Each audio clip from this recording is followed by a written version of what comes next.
My name is Dane Wigington from geoengineeringwatch.org, and our purpose of our site is to expose the issue of global climate engineering, otherwise termed as geoengineering. We are virtually under assault right now. It's not alarmism, it's not exaggeration. This type of weather modification puts out chemicals and toxins, some known, some not known. Many people who try to debate this issue, if they ask you why they should believe this is going on, we have film of it happening, end of the argument. That's it. There's no debate, no discussion, this is not speculation. When we have films that we can clearly see are spraying, there's no denying that jet is spraying, period. We have interior films, or interior footage, which I'll show in a moment, but the bottom line is that's not a condensation trail. Any notion that it is simply denial or complete ignorance. So this is, you can even see on this jet that each side of the plane, the plumes are different lengths, which means the nozzles are not aligned perfectly. You see different composition in the trail, also indicative of different materials being expelled from different portions of the aircraft. So again, this amounts to weather warfare, period. The U.S. has historically engaged in weather warfare around the globe. This is historical fact. We have data going back to Vietnam, 1968, Project Popeye. 1976, UN passed resolutions forbidding weather modification in wartime. So again, this is not speculation. We live in a society that's been trained to shut down when they hear the word conspiracy theory. They've been conditioned pretty well. But the bottom line is this is the issue that can't be ignored any longer. People can ignore Kennedy, people can ignore false flag events like Vietnam and even whatever happened on 9/11, but this issue can't be ignored. When in the North State, for example, we turn on our water faucets and nothing comes out, that's the end of the road. This is very recent. This is from 2 days ago. Al Gore, use of geoengineering to head off climate change disaster is insane. So although we don't have an admission that's going on, it's getting closer by the day, and it looks like Al Gore is trying to now distance himself from these programs that he has not admitted to yet. This is important media. They'll be seeing more of this in the coming weeks. One interior shot there. Again, we can't know from the variants of different planes the different configurations of spray apparatus.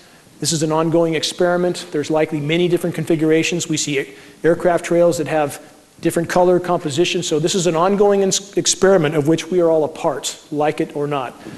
Another interior, high pressure tanks. When this image was posted, the sites that initially posted it, a couple of them were taken down. This image appeared to be tried to be taken off the net as quickly as possible, but too many people downloaded it. It's out there now.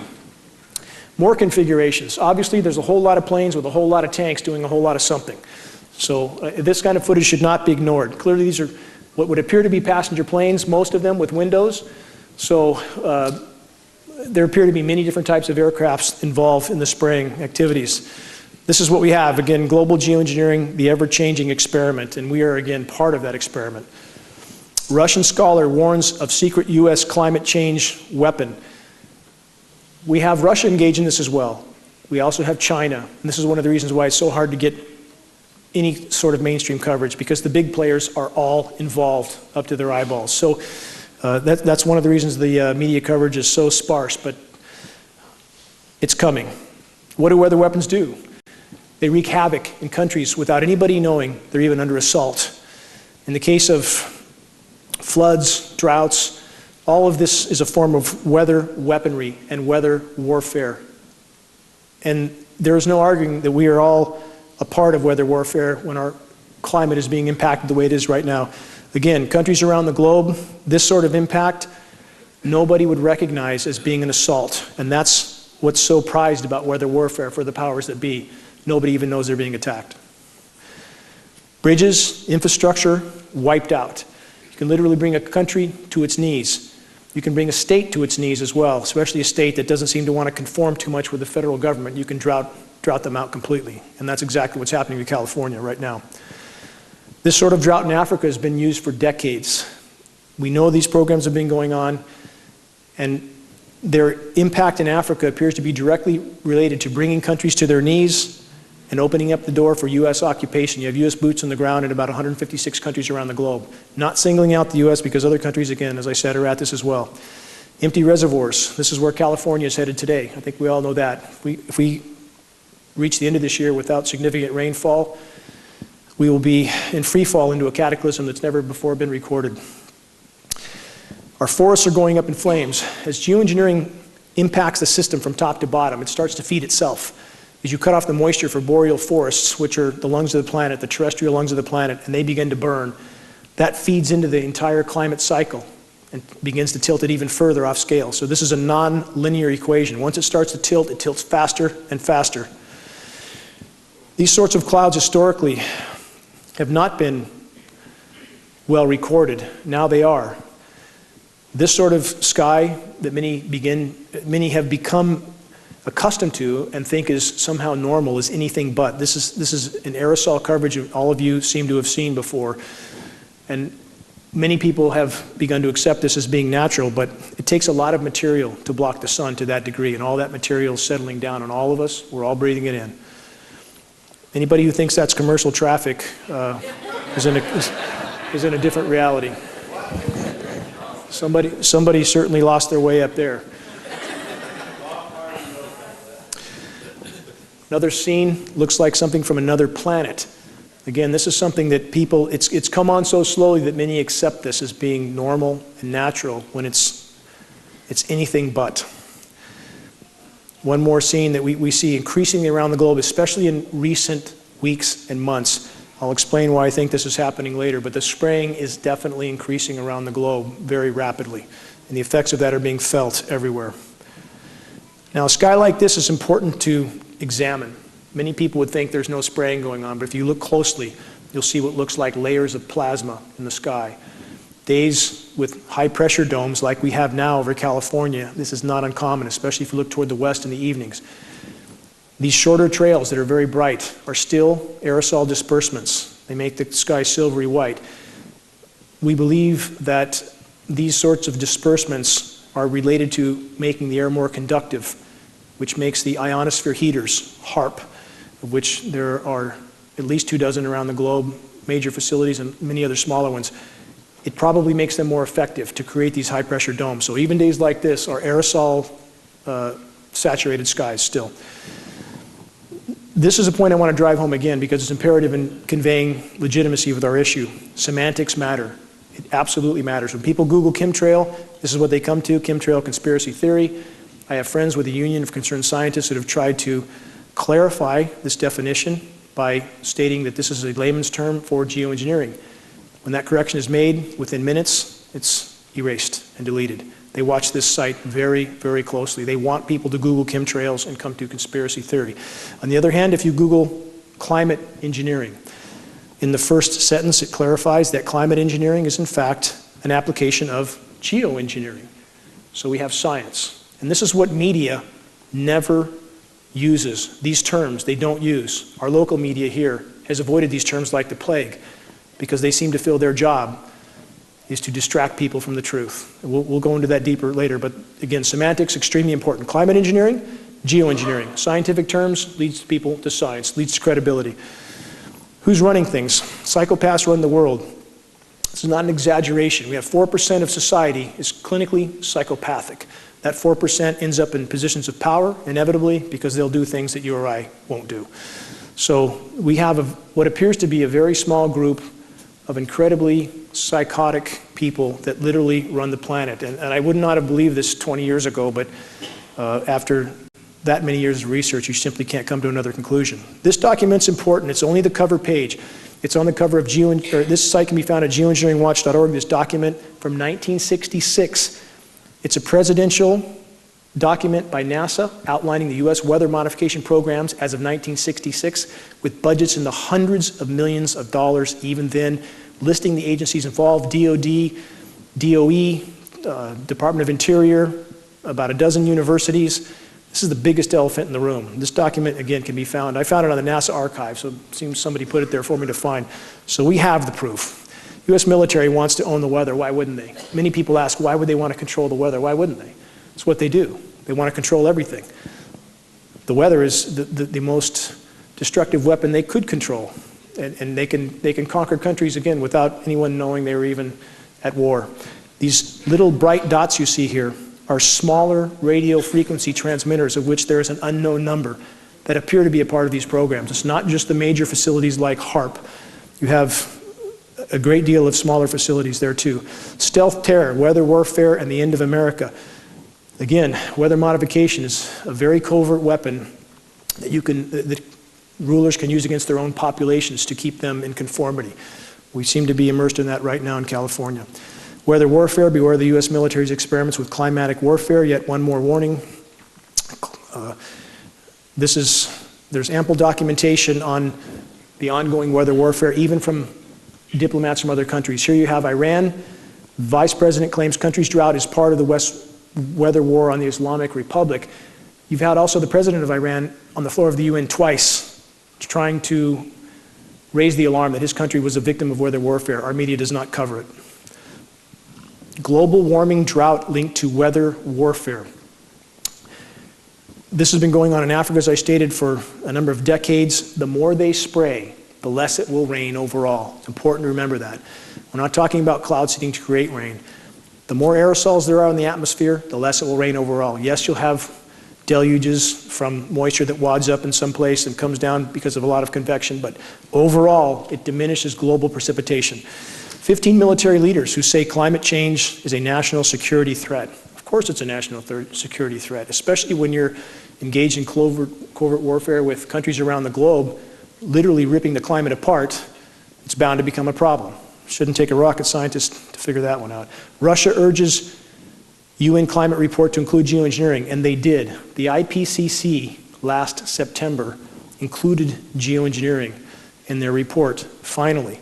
Not admitting it's going on, but now the lump is a little bit too big to fit under the rug. And it seems Russia, at least for reasons that we can speculate on, is trying to shine some light on this issue, perhaps because they're realizing that if these programs go on, the whole ship goes down. U.S. climate change procedure based on UN's geoengineering governance and technology policy. This is just one of many documents that outline the global governance of geoengineering. None admit these programs are going on, yet we see the full apparatus for their governance. There should be one more red flag that these programs exist. Public engagement on solar radiation management and why it needs to happen. You do have some now in academia who've shown enough spine to decide that the public should know. What a novel idea, that we should know we're being sprayed like lab rats. So at least we have a few starting to speak out. Global warming versus climate change. This is also important. The term climate change came into play in about 1998 when we had the warmest year on record. And because I believe at that time the global power structure decided it would unleash the full scope and scale of geoengineering, they needed a term that would condition people to accept massive temperature fluctuations like 50, 60, 70 degrees in a single day. Thus the term climate change came into play. And it is a term, again, to try to condition people to accepting massively geoengineered weather systems with massive temperature fluctuations that is more related to geoengineering than it is to global warming. So they changed the term. A brief history of false flag attacks. Why government loves state-sponsored terror. How many false flag events do we need to have before we wake up? Vietnam, the Gulf of Tonkin was a false flag event. We have a dozen other false flag events. This is business as usual. So it's about time that we wake up and realize that any premise necessary will be used by the power structure to start wars of aggression on other nations, or perhaps even to lock down their own populations. And that's what we see occurring now in the US. How do you pay for all this? A lot of people ask that question as if it's taxpayer money. Those with the printing press can pay for whatever they want until nobody accepts what they print. This is a recent release, $8.5 trillion unaccounted for by the Pentagon since 1996. That amount is almost equal to actually it exceeds their total budget amount that we know of for that time. And this is only perhaps part of what we don't know about either. This is not necessarily the whole thing. So the bottom line is they can pay for whatever they want so long as the dollar is the global reserve currency. And that's something that is coming to a rapid end, which makes the power structure more dangerous as the walls close in on them. Chronic obstructive pulmonary disease, a growing but neglected global epidemic. We're all frogs in boiling water right now, period. Whether we realize it or not, whether we feel healthy or not tonight, we're all breathing this stuff in. It's clogging us up slowly but surely. It's absolutely happening. We're not speculating. We have about 5 dozen lab tests from Shasta County alone. We know this material's in the air, and we know we're breathing it. There's no speculation on this. This is a bioaccumulative metal. It's just what we know about is lethally harmful. So this is a problem we all are experiencing to some degree. 1 in 3 older adults now dies with dementia and/or Alzheimer's. Doesn't mean they die with it or from it, but they die with it. And all of us, again, are somewhere along that path. Cognitively, we all have this stuff in us. It's affecting us all to some degree.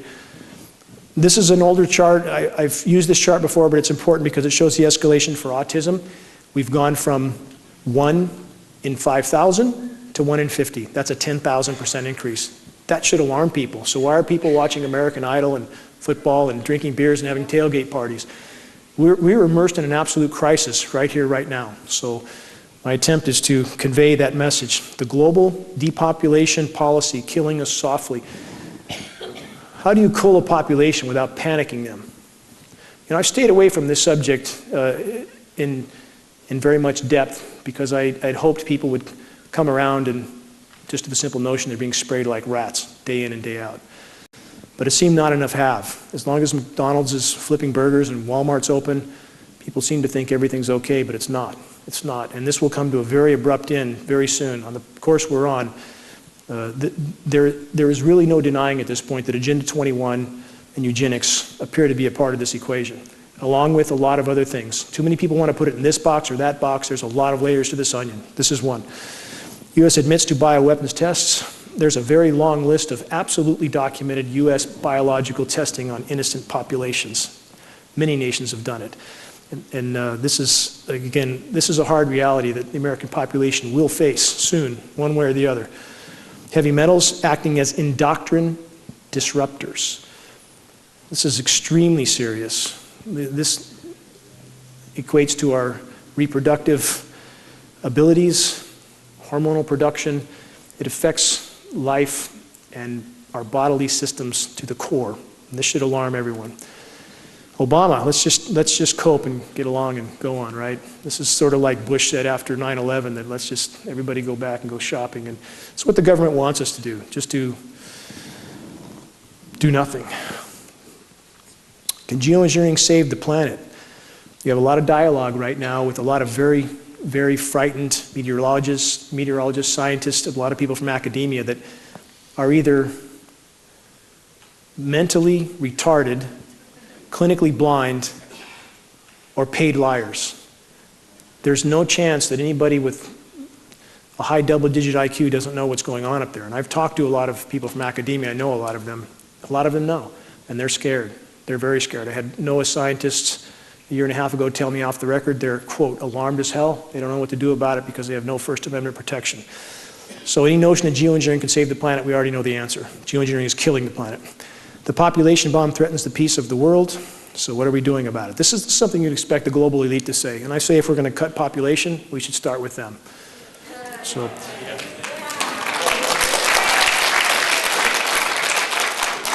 and this is their motto, the eugenics, the foundation of globalists. It's always been the case. We have David Rockefeller on the record stating that 95% of the population needs to go. And a lot of people have never seen these quotes, but they exist. So it should not be hard to connect the dots here. And at this point, we are all not only expendable to them, but we are a liability to them. It's something we need to remember. Plankton, the base of ocean food web, in big decline.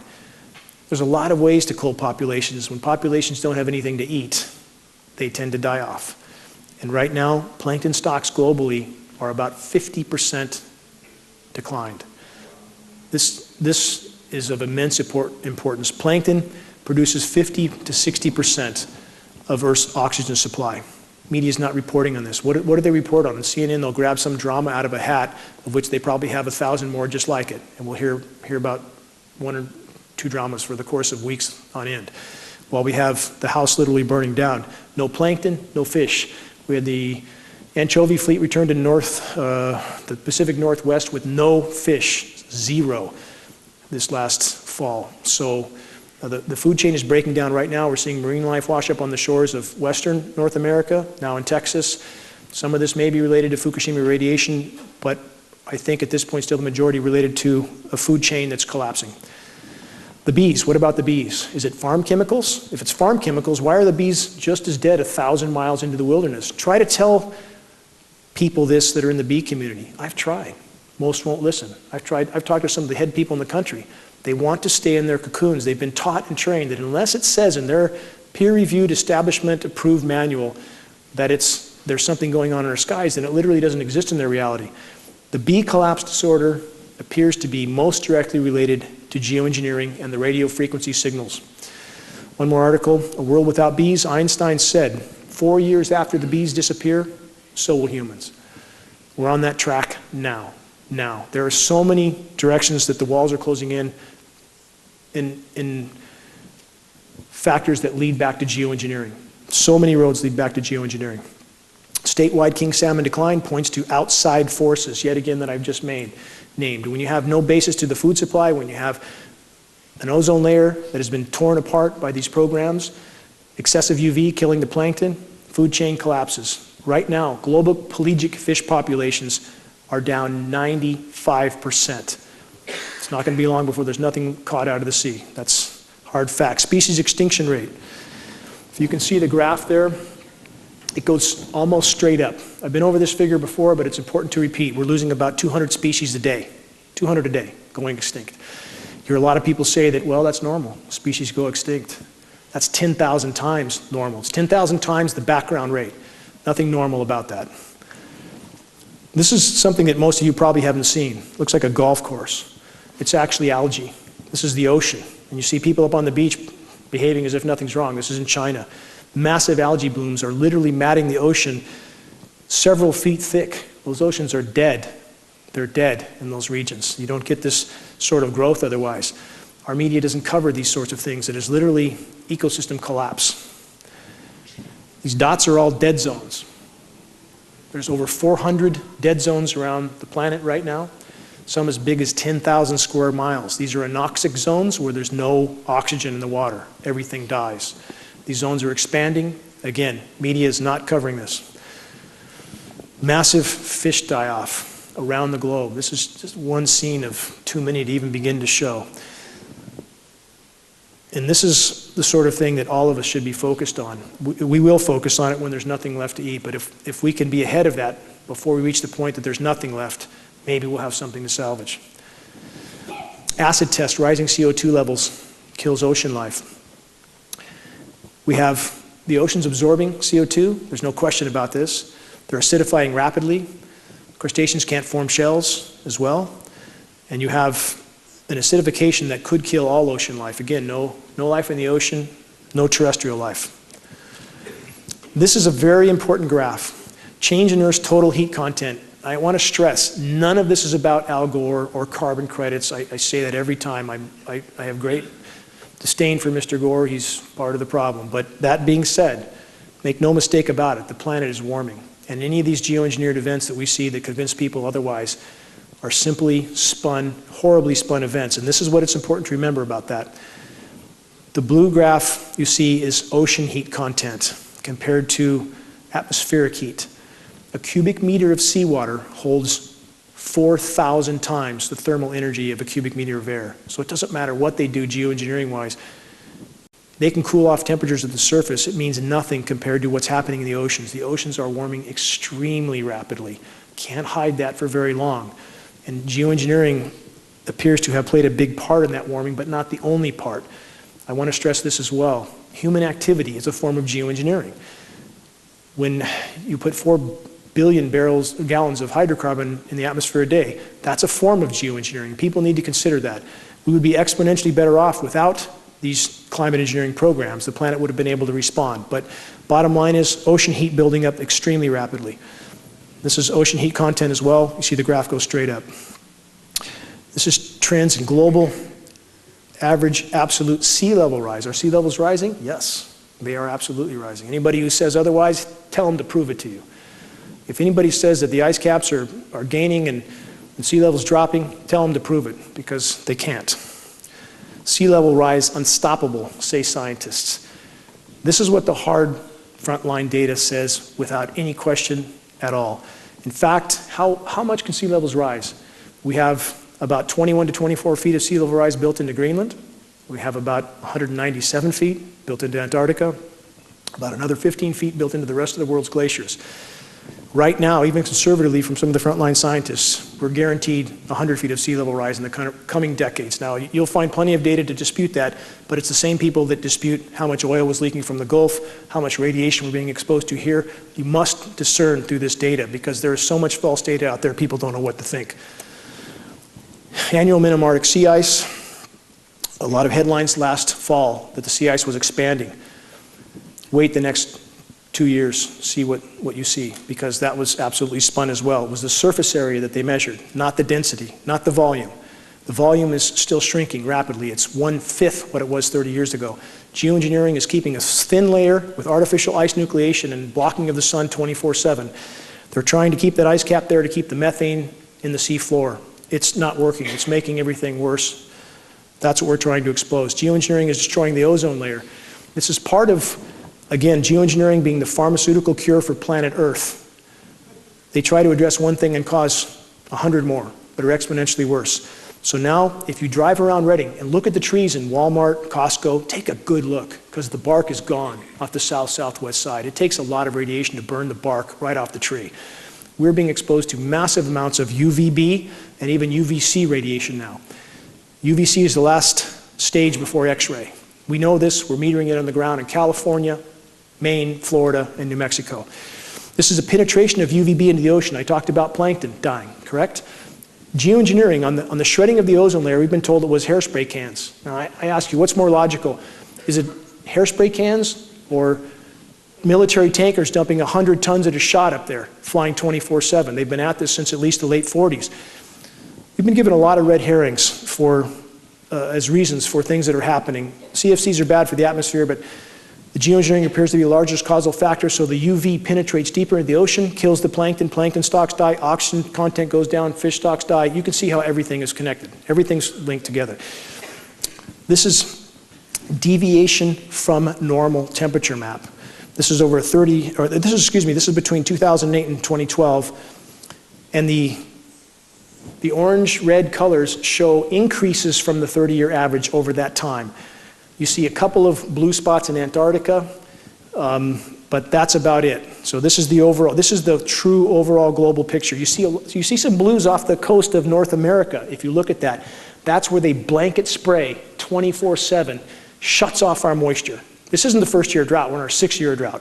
So from 2008 to 2012, they blanket sprayed the Pacific, we think in an effort to stop El Nino, to stop the El Nino event from happening, because that would have made global warming even worse.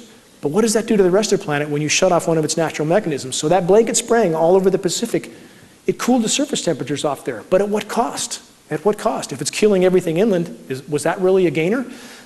I don't think so. Now this is a current map right now. This is through, excuse me. No, I'm sorry. This is an older map, but it shows a sequence. I'll show a newer one here.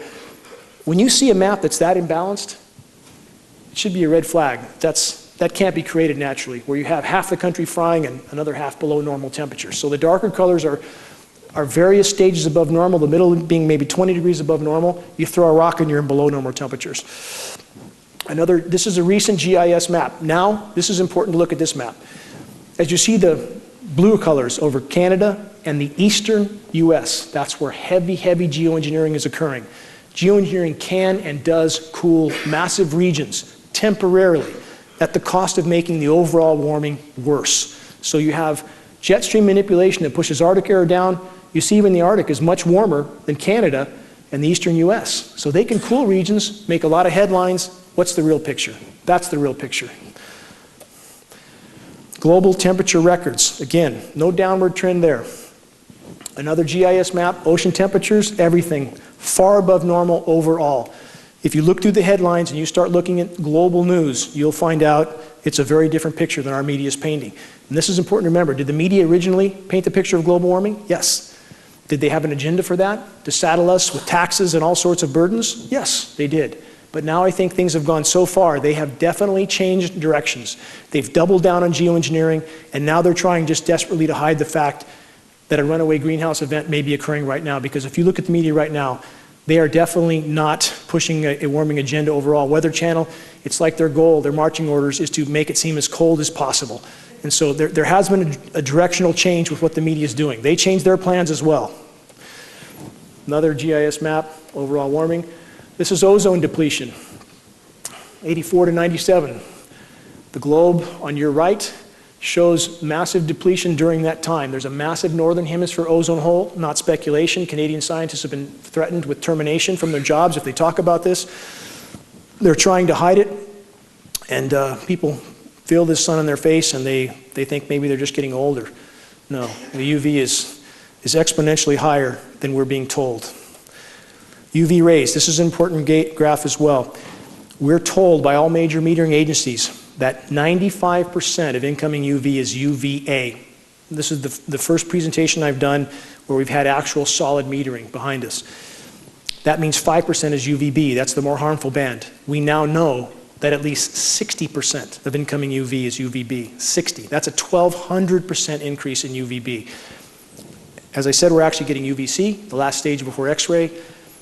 We are told by all major agencies UVC stops 100,000 feet up in the atmosphere. Not anymore. These are trees from Costco. They all look like this. Bark's gone. Trees look horrible. Nobody seems to notice, but they'll notice soon enough when there's no trees left. Dead branches sticking out everywhere. This is a typical stress response when trees have too much radiation. They start dropping branches, they start dropping foliage. We're seeing it all over the forest. Drought is only one issue. The excessive UV is absolutely another. More trees from Costco, burnt bark. Well, this is the road we're on, and a lot more of our roads look like this now. When I moved up here 10 years ago, you couldn't find many. The forest was green and lush. Not so anymore. I live in a forest. I've grown up in a forest. I spent my life in forests. It's deathly silent there now. This is a map that's still applicable, even though this is an older map. You see the western U.S. is in protracted drought, while the eastern U.S. is now getting excessive moisture. As they try to create artificial cloud cover, it tends to migrate the moisture. So the moisture that comes over us is aerosolized. The storms come late, if they come at all, almost no moisture, and they migrate that moisture further east, where it comes down sometimes in a deluge. So you get half the country in drought, the other half with excessive rain. How climate change makes wildfires worse. This is the sort of article that completely ignores the elephant in the room. Again, what about geoengineering? And on the fires in 2008, we know that during that week, you guys all remember the fires in 2008 probably, we know that NASA's mobile DC-8 lab was doing monitoring testing during that week. What kind of testing is that lights a country ablaze and impacts countless lives? Is this just a game for them? Is it a game to treat the atmosphere like a physics lab? That was a test of some sort in 2008. So where are the climate scientists, and how can they be so completely oblivious to a raging elephant in the room? And this is where articles like this don't acknowledge that. Unprecedented storm sparks California fires. This is referring back to 2008, as I just went over. Solar flare could unleash nuclear holocaust across planet Earth, forcing hundreds of nuclear power plants into total meltdowns. This is also very important. This is relating back to the pharmaceutical cure for planet Earth. The more they spray, the more they have to spray. As they destroy the ozone layer, they destroy the Earth's natural protection. Now, if we have a large CME, a large solar flare, we may have Fukushima times 100 or 200, because solar flares can knock out grid power, no grid power, nuke plants can't cool themselves, they go into meltdown. So the more they spray, the more they, I think, feel they have to spray to provide protection. Where we once had natural protection, now we have to have toxic metal artificial protection. So this is one more way that geoengineering could end life on Earth, by causing more meltdowns. Weather control and HAARP conspiracy. No conspiracy. HAARP exists. We know what it does. For those that aren't familiar, extremely powerful ground-based radio frequency transmitters. They don't receive, they transmit. You have a huge facility in Alaska. You have about 24 big facilities ground-based around the globe. These facilities can and do routinely manipulate the jet stream. And the jet stream configurations we see of late to create these artificial storms appear to be direct results. We have HAARP monitoring stations that show where those frequencies occur. It's the 2 + 2 = 4 equation, period. I don't know how many have seen this. This is called SBX radar. This amounts to a sea-based X-band radar, which is a sea-based HAARP facility. It doesn't even look real. It looks like something out of a science fiction movie. And this is what happens when you have unlimited funds and nothing else to do but to experiment on planet Earth. So now you have these facilities around the globe as well. This is how HAARP is affecting the global meltdown, HAARP and geoengineering. These are ocean currents. We now have warm Atlantic water being pumped into the Arctic. That's thawing methane on the sea floor. Methane's releasing.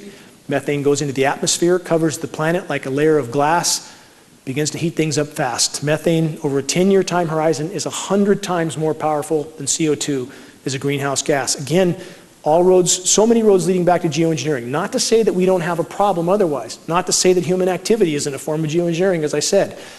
But geoengineering is like trying to put a fire out with a bucket of gas. It simply can't work. Jet stream configurations, this is important to look at. You see these radical swings, these radical dips. It appears to be what they're doing to cool the East Coast.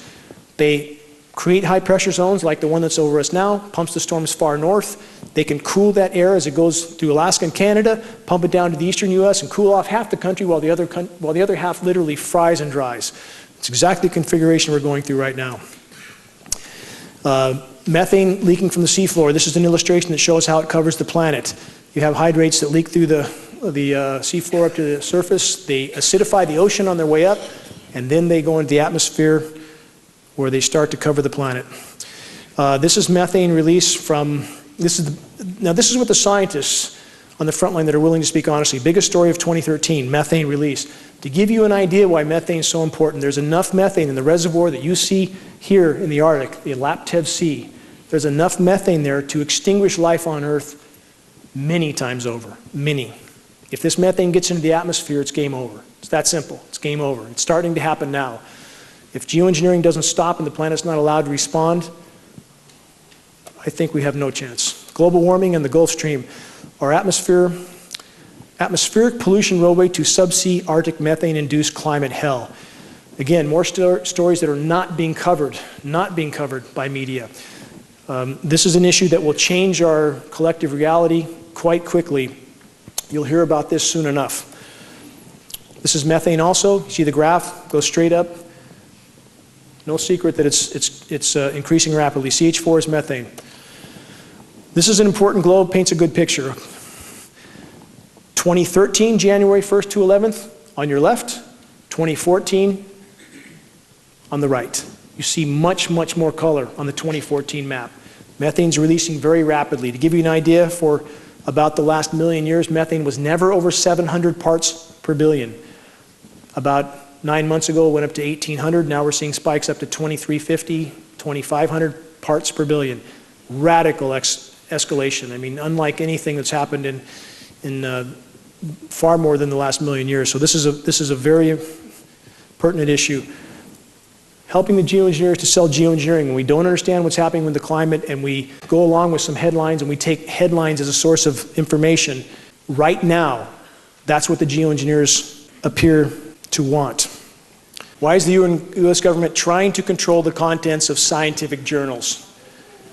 They want to control scientific journals because that's how they control the scientific community. That's how they create the illusion of agencies like the EPA and other such agencies that we're led to believe are there for our own protection, that we're led to believe would tell us if something's wrong. Couldn't be further from the truth. Absolutely couldn't be further. So as they control universities, which they do now quite well, they control the major peer-reviewed manuals. So you can have things like this happening in our skies, completely obvious in-your-face things that the scientific community will not acknowledge. And when you try to corner them and acknowledge this, I was on a radio show with Simon Donner, one of the world's most recognized climate scientists, and when cornered and asked about these programs, he tried to make the case that no matter how much it looks like they're spraying, he said, I know they're not.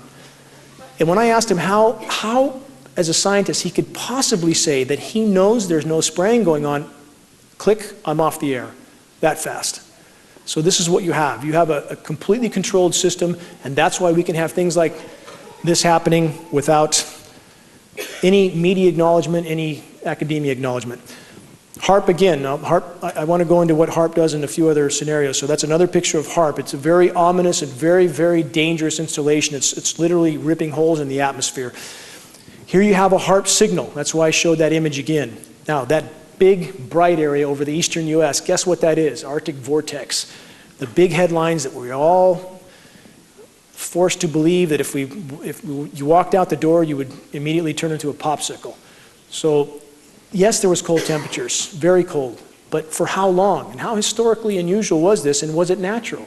And when you see the jet stream configuration, and you see these HAARP signals that manipulate that jet stream, there's nothing natural about it, nothing. It was designed to create some headlines. They made the most of it. Anybody here who watches Weather Channel, it's absolutely astounding. It's like watching a cast of clowns who clearly have marching orders to paint the most frigid picture on planet Earth they can possibly paint. They don't talk about the fact that days earlier, for this big cool down in the Arctic, New York shattered its all-time record high by 10 degrees, 73 degrees in New York in January. Then it plunges down to the single digits, and then a few days later it's back up to 60 degrees and rain. So these fluctuations, again, back to the term climate change that I went over before, that's why they coined that term, so people would not question these massive changes as being unnatural. Why are thousands of dead birds suddenly falling from the sky? Well, when you blast the sky with massive radio frequency signals, it tends to cause some problems. And what people don't realize, I'm sure many of you have heard the birds falling out of the sky several years ago, happened again this January. What you don't know about several years ago, it happened in 34 places around the globe. Former Bush aide John Wheeler was seen outside the Pentagon threatening to, according to witnesses, blow the whistle on these programs. He was found in a landfill 2 days later. So this is certainly the big league, and if these programs were really brought to light, it would change the complexion of what we face. Geoengineered snowstorms wreaking havoc around the globe. This is very important to remember. There is no natural weather at this point. Even small-scale geoengineering programs would have the potential to disrupt the entire system. But in fact, we're seeing global programs. So the whole system has been rendered completely unnatural. If you look closely here, you see the massive spraying trails off the coast of California, this sort of aerosolization, which can start to set up for some of these engineered events. Mount Shasta snow holds 1,200 times normal levels of aluminum due to chemtrails, geoengineering. Many of you here that are local know that. We had lab tests off the side of Mount Shasta that measured 61,000 parts per billion. Now, you'll have a lot of people from the disinformation sites say it's normal. Aluminum's in the soil, it's 8% of the Earth's crust, third most abundant element. It's normal for it to be blowing around and everything. That's absolutely false. Aluminum does not exist in the environment in free form. It is always bonded to other elements. It doesn't blow around in the snow and the rain unless it's been mined and refined and sprayed. So it should not be in our snow, and it absolutely should not be in our rain, but it is. It's also the primary ingredients in geoengineering patents, aluminum oxide. So this should be no surprise. Ice storm, unprecedented interior Alaska meteorologists say, this is only one example, but if any of you watch weather very closely, you'll see ice storms are now normal. Now this parade of winter storms that we have, almost on a conveyor, there's almost always a boundary of ice storm between the rain and the snow. And now the Weather Channel meteorologists are trying to tell us that it's normal to have a warm side and a cold side to a winter storm. Since when? One side is tornadoes and thunderstorms. You throw a rock, you're in snow. There's nothing natural about this, absolutely nothing. So the ice storms now are the boundaries between where they're trying to nucleate, and we can see the aerosol programs going on radar, where they have not cooled the air down enough for this to crystallize while it's falling. It hits the ground before it sets up. So now you have ice forming on everything, and you have ice storms now as the boundary layer between rain and snow as they're trying to nucleate these artificially engineered storms. Very theatrical names. Weather Channel now, this is part of the theater. This is part of, they've changed direction. Now they want to convince us of this horrible cold when it's anything but overall. Yes, they focus on a few areas. They hammer those areas again and again. They'll create a few snowstorms in the same place over and over while the rest of the world is going to meltdown. So this is their theatrical storm names here. Very unprecedented jet stream movements. You see configurations like that, historically completely unnatural. It's how they push and pull air masses around. Now, this is typical of what we see in this parade of winter snowstorms in the east. Very high pressure in the west pushes the jet stream up and over us. We bake and dry out. They'll push some cold air down. They'll pump air up from the Gulf, combine the two. You'll have an ice storm layer in between, and you'll have snowflakes on the top. And this is important to understand with ice nucleation. We have patents for this. We're not guessing, we're not making this up. NASA even has a patent, artificial ice nucleation for weather modification. Ice nucleation is a very, very interesting science. It's called an endothermic reaction. When you mix, for example, barium hydroxide, we know we have barium in the mix. Barium hydroxide and ammonium can drop temperatures horrendously, up to 100 degrees in a lab beaker. What they can do with chemical nucleation is absolutely astounding. And we know these materials are in the frozen precipitation that comes down. Another unnatural jet stream, again, this is how they create these artificial snowstorms. These are unnatural configurations. But part of the way they do this, again, if they allow the moisture to flow across us, across the Pacific, that's warmer moisture. It inhibits them from doing what they're apparently trying to do back east. I'm not saying this is the only goal for these programs, but it appears to be one. This is a great example of a nucleated snowstorm. I don't know how many of you heard of this. 100,000 cattle feared dead after early South Dakota snowstorm. October 4th, last year, up to 100,000 cattle died. How did that happen? When we had temperatures that were in the 40s. How do cattle from South Dakota die with temperatures in the 40s? When you have an endothermic reaction like I just described, how do you have snow at 56 degrees? This is right off the AccuWeather site. Did the laws of physics change? No, they haven't. It's just geoengineering and weather modification. So if you have 4 feet of snow in early October at 45 degrees, that's not going to kill cattle. But if those cattle are encased in this snow and there's an endothermic reaction and the temperature on their hide might be 20 below, that'll sure as hell kill them. So we have an event that the media almost tried to sweep under the rug. There wasn't much coverage about this. What about the weird ice boulders that wash up in Lake Michigan? This just happened for the 3rd time in as many years. This is historically unprecedented. 75-pound ice boulders floating all over the lake. How does that happen? It happens from artificial ice nucleation again. As that chemical reaction forms a nucleus, it tends to keep freezing all the way around it. So you end up with this, and the Weather Channel will explain this away. They come up with terms that try to make the unnatural seem natural. So this is a phenomenon that we've just seen again a few days ago. This is an important map because this is the map for the snowstorm I just described in South Dakota that killed 100,000 cattle. Take a good look at that map. You can't find a map like this now because I think things like this were so glaring that they try to keep this from happening. Weather Channel's changed all their graphics so they don't have maps like this. How can 100,000 cattle die in South Dakota when you have temperatures of Chicago, 85 degrees? You had, this is from the same time, you had 89 in Kansas City. How can you possibly have an event like that? How is that possible? And it shows snow right there at 44 degrees, snow at 36 degrees. They don't put these maps out now because it's pretty damn obvious and they know people are looking. Again, this is back to California, back to you and I and our families. This is about as unnatural a map as you could have. California looks like a target because it appears that it may in fact be. 3 possible scenarios here. California's a climate sacrifice zone, which means for whatever they're trying to do back east, we simply are thrown under the bus. That's one scenario. 2, California's a target, perhaps bringing the agriculture to its knees, taking water rights. There's a lot of possible angles there, right? There certainly is. They're pretty obvious. 3, and probably the most likely scenario, is both of those scenarios. So we see something that's completely unnatural, frying in the west from a high-pressure dome, while the rest of the country is cooler. Same thing. Now this is the map for our period right now. This map covers till the 23rd. I've never seen a map like this. 30 years of looking at meteorology, I've never seen anything like this. How can you have half the country virtually frying and the other half below? How is that possible? It's not possible based on historical natural weather patterns.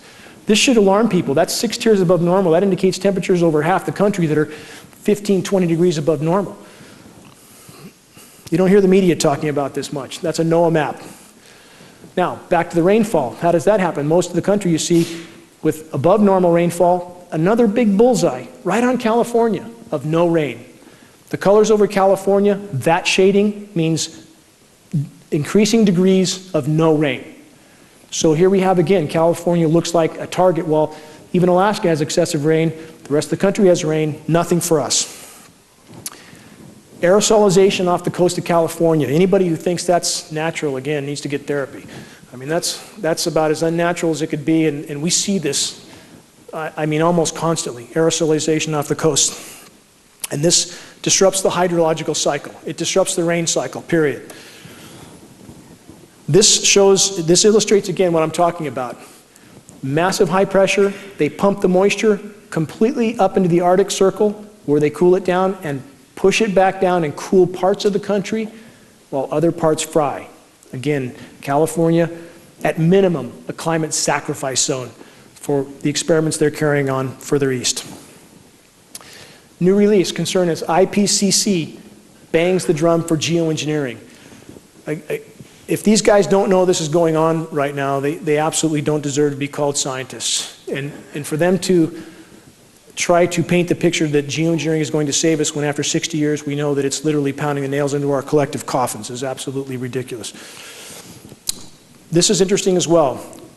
Carnegie Science Global Ecology. What this is, Caldera Lab Research. Ken Caldera, one of the world's most recognized geoengineers. What a surprise. He's planning on making some money off of geoengineering. So he puts out a report paid for from Carnegie Science, which is paid for by federal money, that says geoengineering would grow more crops. Anybody in here growing more crops with geoengineering? Are your gardens doing well? We can't grow a thing. In fact, I've reverted to growing cactus because that's about all it grows right now. So here you have, again, those within the system trying to put out studies that are absolute nonsense, but they're trying to capitalize off the system. This is important too. Naomi Klein, not her, but the article. Big green groups are more damaging than climate deniers. Where are the environmentalists? Where are they? I've never been so completely disgusted at people who are part of groups. I've met with the head of Sierra Club in this region. I've passed on so much data that's gone apparently in the round file. I've met with other environmental group leaders. Where are these people? Who's funding them and why do they ignore this issue? Because everything else they're doing is a moot point compared to geoengineering. It's a moot point. None of it will matter. So where are they? I can only hope and pray that they find an ounce of honor and courage soon because the ship's going down. Here we have climate scientists, right? Is this what they look like, you know? It's about what you have, you know? It would be more comical if it wasn't so incredibly tragic, you know? This is about what we have. Well, this kind of stuff's going on in our skies and people somehow convincing themselves it's normal. Now, this is important. We're not switching to cartoon hour, but this is a Kids Illustrated film. Look closely. See the trail? This is how you condition kids to think it's all okie doke. Just put it in the cartoons and they'll think it's all normal. How insidious can this stuff be? There we go. You see the trail up top? One down low. Another one, background, 2. This is about as low as it gets for society, as far as I'm concerned. Now, how about this? NASA cloud chart for school children. NASA actually has a program now to teach kids that what we see in the sky is benign for them. So this is what NASA does now. This is what people that work for the government do. We're trying to expose these people. We're trying to put their names out there, their emails out there, because it's not okay. It's not okay because it's your job to engage in something that hideous. Should we teach them it's okay to chew glass or something else? I mean, what do we teach our kids, you know? And how can people engage in programs like this as if it's okay? It's certainly not. And this is what we face. I mean, it breaks my heart to think about the amount of kids now that are on inhalers. They can't breathe, they can't play, they can't do sports. And what about the buildup? It's not like it's just a temporary inconvenience. This stuff is building up in their systems, especially with children. Their systems are very weak, and they can't take this kind of daily onslaught. Is that what keeps a lot of us back? You know, a lot of people that they're simply afraid of being ridiculed. We have to abandon that fear and press forward because guess what? New studies. Conspiracy theorists sane. Government dupes crazy and hostile. This is an actual psychoanalysis of those who question the official story are clinically, exponentially more sane than those who tenaciously hold to the official story. Guess who's sane? We should think about this. No matter how much we feel ridiculed, it's not the case. Microbiologist death toll mounts as connections to Dynacorp, Hydron, Promise software. This is to make a point. There's been a tremendous amount of microbiologists that have met an untimely demise in recent years. We know that there's a lot of biological testing going on. In the year 2000, there was approximately 40 biolabs that experimented with testing in the continental US. As of 2010, there was 400. They're doing something. And certainly the people that work there that become disillusioned and want to be out of the system, apparently that comes with consequences. I know someone in a lab that actually is funded by Monsanto at a major university. When she's talked about geoengineering, she's told me now she's been pulled into a room twice and told if you continue to talk about geoengineering, there'll be consequences. What does that mean? Weather Channel helping to hide geoengineering assault. Again, there's no chance that these guys don't know what they're doing. In fact, they went into a 5-minute apology after the big polar vortex theater that they went through. A 5-minute apology on air to try to excuse their way out of the sort of theater they put on. So, I mean, at this point, Rothschilds owns Weather Channel, Weather Central, Weather Underground. They have to control the message. The people doing the weather modification must control the message. You have Raytheon, does all the weather modeling for NOAA and the National Weather Service. Raytheon up to their eyeballs in weather modification. They have to control the message. They have to put out a forecast, which is really the scheduled weather, in a way that convinces people it's natural when it's not. The Daily Sheeple. Weapons of mass destruction, mainstream media and corporate government pushing America closer to becoming an absolute police state. I think we all know we're headed that direction, yes? And when it comes down, it'll probably come down hard and fast. And the sicker we are from breathing this stuff, the less able we are to stand up. EPA cover-up, very important here. And this is something I know firsthand. I've been in one high-level EPA meeting in Sacramento at California EPA, arranged by a congressional rep, 5 top people there. And I was told to my face, in so many words, the system is rigged from bottom to top. That they are mandated to test for, I wasn't allowed to record anything there, but I was told that they're mandated to test for combustion particulates only. The rest of the sample goes out the window. Doesn't matter what's in it. They don't care what's in the rain. It can be radioactive, as some of it is now. They don't care. So that, again, the system is designed not to show this. They test for, if you're PM10 and PM2.5, the particulate matter they test for. We're talking about particulates that are exponentially smaller. They go virtually untested, virtually under the radar. So any notion that people, and you hear this excuse from people a lot, if this was going on, we'd hear about it. Not true. Let's talk about our local media. The Record Searchlight. Drought sure to bring changes. Now, this is a recent article. For 8 or 9 years, I've certainly been screaming locally that the more these programs go on, the drier it's going to get. And here we are. And still local media, in many ways, seems to be doing its best to hide what's going on. Another Searchlight article, this is one I wrote from 2004. And still to date, they have not done any stories on geoengineering, climate engineering, nothing of the sort. So how is it we all know what's going on and media won't cover it? Methane threat, underdisclosed, another article that Searchlight published that I wrote about methane. Has the Searchlight covered the methane issue that is literally an unfolding global cataclysm right now? Not a word, not a word. Shasta board to talk about jets metal dumping, chemtrails conspiracy. The man who wrote this story called me prior to it and I said, please don't use the word chemtrails. I recognize the scientific terms, climate engineering and geoengineering. He never used either one of those terms, not one, because they don't want people to find science. They have their own agenda and they don't seem to give a damn about what's going on. And I hope everybody in this room considers what story might come out after this evening's presentation and what sort of spin might come out after this presentation, because people there have not done justice in any way, shape, or form to this incredibly dire issue so far. So it's going to be up to us to hold them accountable, all of us. Can't be done alone. Can't go down and stand in front of the Searchlight and demand that they tell the truth by yourself. It takes hundreds of people to be there, so they can't ignore us anymore. It's going to take all of us to organize to put this on the radar. If we could put it on the radar locally, it would be on the radar globally. Guarantee it. If we could break the ice here, it would cause a fracture that would run around the globe. Also from the Searchlight, what's behind the dry weather? The ridiculously resilient ridge. Again, the elephant in the room, completely ignored. Completely ignored. In spite of the fact that we have metering for these facilities that put these frequencies out, that cause these phenomenon, like HAARP, still goes completely ignored. Species loss, again, I want to drive this point home. We are in the 6th great mass extinction now, today. This is not theory. You can verify everything I've said here tonight. We are experiencing species extinction rate at a speed never seen short of meteor impact on planet Earth. We are in free fall right now. Does media cover this? No, they cover some little drama that they pluck out of a hat.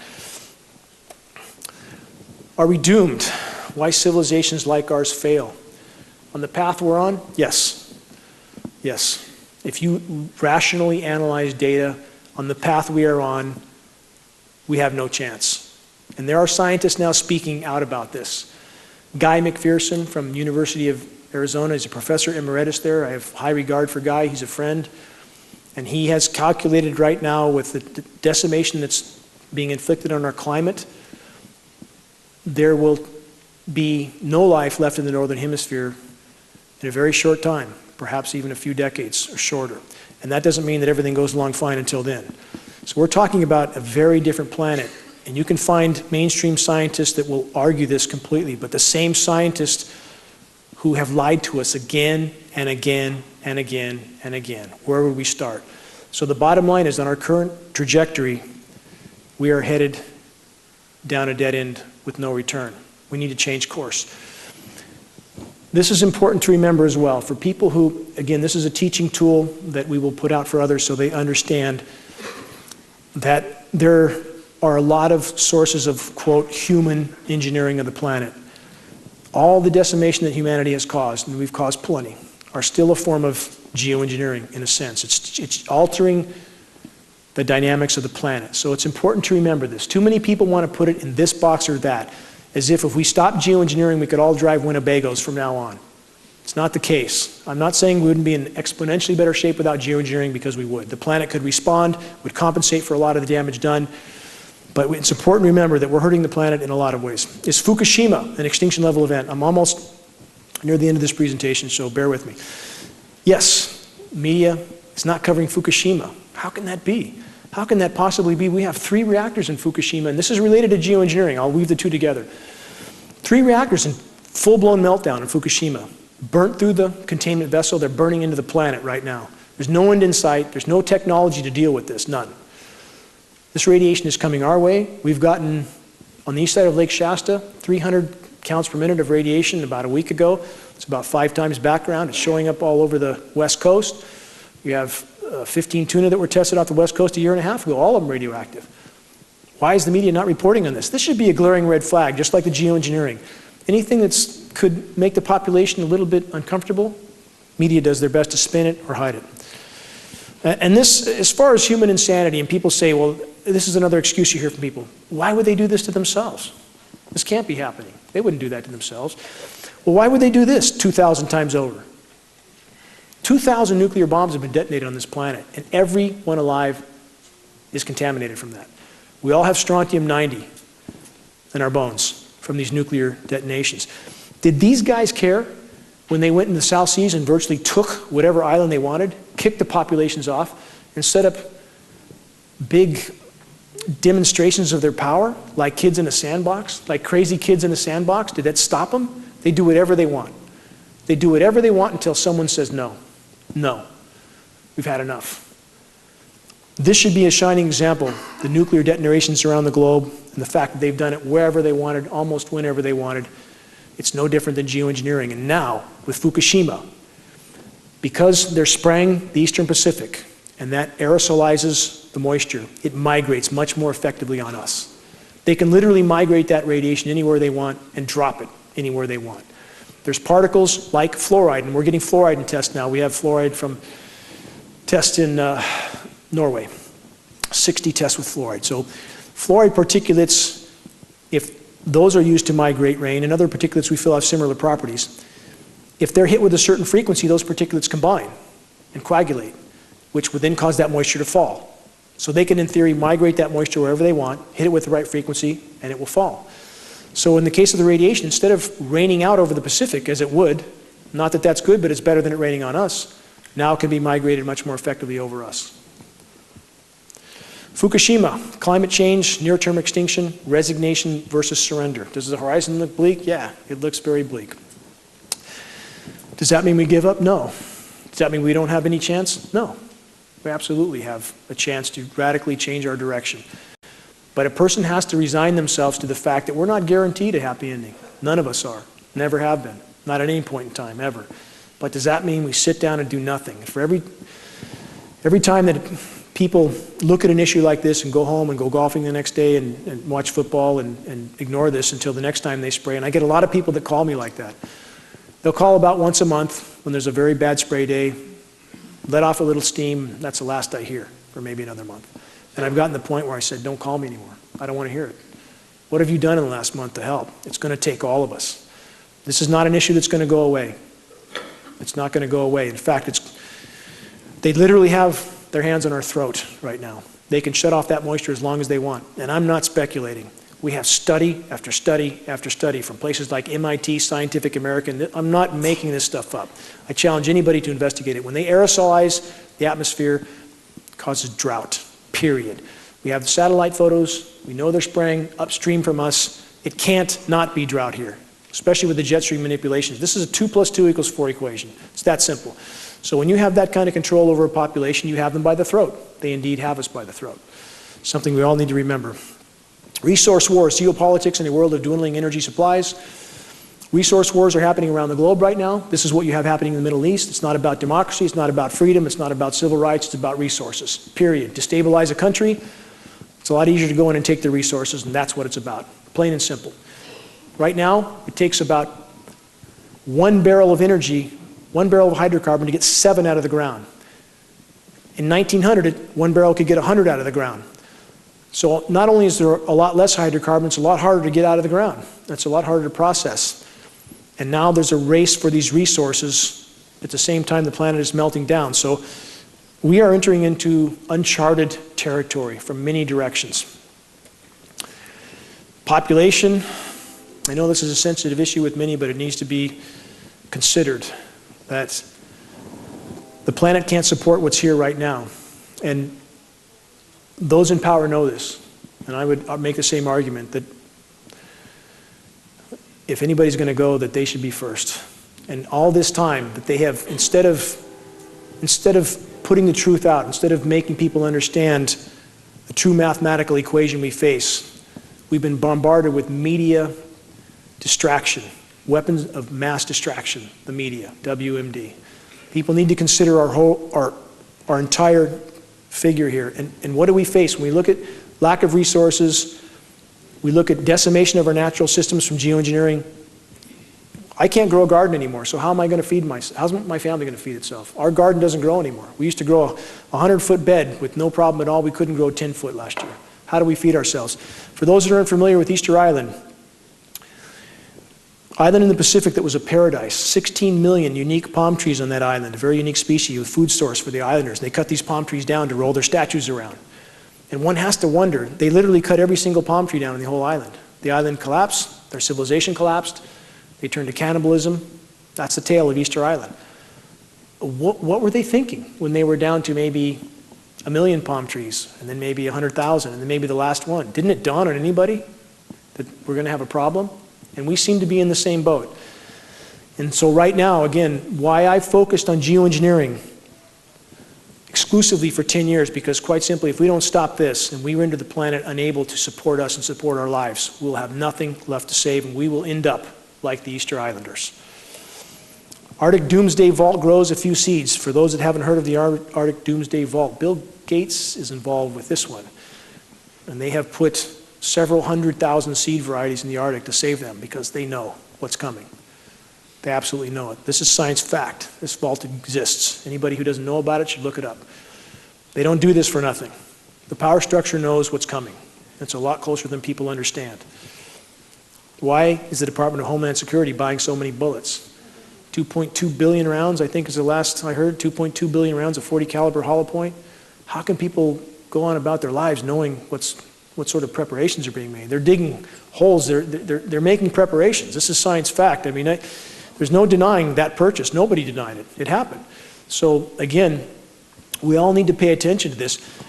And the thing with geoengineering is, for those who are involved with these programs, our military brothers and sisters, of which there's great people in the military, if we could all work together, if we could bring this to light, if we could expose this issue, those people are brothers and sisters in the military who are doing things that they don't understand the ramifications of. If we could reach them, I believe they would refuse to participate. I believe that that is our chance of stopping this issue, because we need them on our side. We need them to understand what they're doing to their fellow citizens. That's where we all need to work together to bring this issue to light. This is clearly just a depiction, but I want to drive the point home. That's exactly where we're headed, and we're headed there fast. If we don't have an atmosphere that'll support life, the atmosphere is as thin as a layer of paint on a basketball. It's the only thing that sustains our lives. To have this sort of experimentation going on above our heads every day, and that tiny, very, very thin, fragile layer that is the only thing that protects us in an incredibly hostile environment, this will be the end result. It absolutely will be the end result. Will we contemplate this after it happens? It's too late then. It's absolutely too late. Every day matters at this point. I want to stress this. This is a non-linear equation. It's not like you can look backward at a graph and say it's taken us this long to reach this point, so we have that long in the future. Non-linear, exponential. Things are unfolding at an absolutely blinding pace. This is the planet with geoengineering. It cannot respond. It cannot respond. No matter how much carbon we put in the atmosphere, we put a lot. The planet has done very well with this much carbon in the past. Sea levels were much higher. That's a problem for civilization, but the planet thrived. The Pliocene epoch, 5.2 million years ago, carbon was 25% higher than today. The western US wasn't a droughted out desert as we're headed for. It was very lush, because as the temperature goes up and carbon goes up, so does rain. The planet responds. But the rain can't go up now because of geoengineering. It can't. The planet can't respond, and this is in a sense what we have with the planet. So instead of more rain coming and our forests being invigorated with an acidic rain, and lots of it, they're literally being droughted out and poisoned, because the bioavailable metals literally poison trees, poison organisms. So the planet must be released from the geoengineering straitjacket that it's in. Last couple slides. Venus syndrome.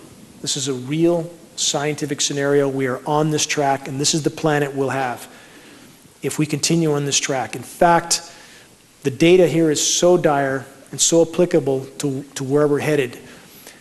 This is a point I want to make about geoengineering. Their goal, their stated goal, is to create a higher albedo for the planet, more reflectivity, block some of the sun, keep it from heating up.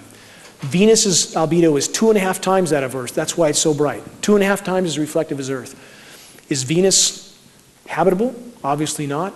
It's 900 degrees on the surface, but yet it has 2.5 times the reflectivity. So apparently there's a little bit more to life on the planet than putting a reflective coating of toxic metals around it.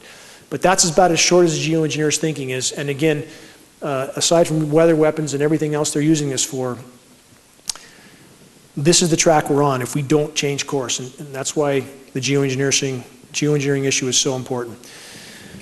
Just want to illustrate a road that, you know, sometimes the road can look very long before you, but if there's any light at the end of that road, and we still have a little bit of light at the end of this road, but we don't have a lot of time. The sun's going down very quickly. I need help. I can't do this alone. I absolutely can't. I'm doing everything I can, but locally, people are needed to organize and do certain things that could put us on the radar. If we had 300 people, for example, show up in front of the Record Searchlight and demand that they cover climate engineering and that they cover a contamination issue that is beyond dispute in Shasta County, beyond dispute. There is a massive contamination issue. It appears directly related to these programs. It's not coming from China. We have CARB studies to prove that. California Resources Board, not that I have love for them, but they've proven these materials are not coming from China. But we need people to be willing to spend a certain amount of time, people to help organize others to show up at a certain place at a certain time to help us put this on the radar. Because on our path right now, if they keep the water shut off, we're going to turn our spigots on this summer, nothing's going to come out. And they can keep it shut off as long as they want. It's going to take all of us in this battle. One tool you can use, and this is the last slide. There's a filmmaker named George Barnes. He's been here before. He's a good personal friend. He's made a film called Look Up. This is probably the single best film you can use to introduce people to this subject. And if you just refine the process, it's quite easy to invite people over. This film's won 6, 8 awards already. I'm speaking in LA in February for another film festival. I think the film will win another award. It's 45 minutes long. It's very professionally done, narrated by William Baldwin. If you have people over with a film like this and give them some data, DVDs, flyers, it's a lot more credible than running out in the street and ranting and pointing at the sky, which doesn't work too well. When you have solid data to pass on, that works. If you arm yourself with tools, and if people can organize, and we have some very good organizers here with the Raposas and other people that are in this community, this battle must be won. This battle must be won, or all is lost. It's that simple. And if we all pull together, especially in this community where a lot of groundwork's been done, a lot of groundwork, and the local officials don't want to face this, and they've done their best to shrug this issue off, and I think there should be responsibility for that. But if we all link hands and hold them accountable, and we get this on the radar in this county, it would make a difference around the globe. I'm asking for help from everybody as far as raising awareness. And if we could just bring this to the light of day. Everybody asks, what do we do? How do we stop it? Legislation, petitions. If we organized and brought this to the light of day so that those participating know what they're participating in, and everybody from every political stripe knows that they've been a lab rat and a test without their knowledge or consent, if we just got it to the light of day, you would see a shockwave around the globe from these programs. There is no greater crime in human history. I appreciate everyone coming tonight. I hope we'll all organize after this meeting. Instead of going home and writing this issue off as something we've covered, I hope people pull together and that we address this issue. Because if we don't have tomorrow. We literally won't. Our time horizon is short if we don't deal with this soon. Thank you very much.